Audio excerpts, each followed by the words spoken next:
నా దేవుడు జీవం తోడు ముక్క ముక్కల కింద నరికేద్దు దేవుడు, నేను నాశనం అయిపోతును, నువ్వు అడ్డపడినందుకు తల్లి అని ఎంతగానో సంతోషించి ఆ బహుమతులు తీసుకుని వెళ్ళిపోయాడండి. నీ దావీదు నువ్వు ఎవడు అన్నందుకు దేవుడు ఊరుకున్నాడా?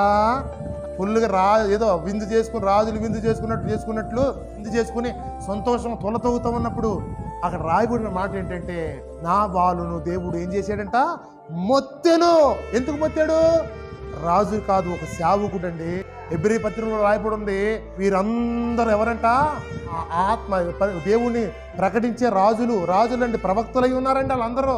అలాంటి ప్రవక్తలను మనము ఎవడు అని కానీ, ఆడు అని కానీ, ఈడు అని కానీ మనం అస్సలు అనకూడదండి. అనకూడదు. ఒకవేళ తెలిసో తెలియక అనొచ్చు, కానీ తెలిసి మాత్రం మనం అంటే ఆపద హఠాత్తుగా వచ్చి పడుతుంది ప్రియదేవ జనంగా. కానీ దావీదు వెనక్కి వెళ్ళిపోయాడు, కానీ ఆ దేవుడు మాత్రం ఊరుకోలేదండి. ఇవాళ బాగా తీర్చు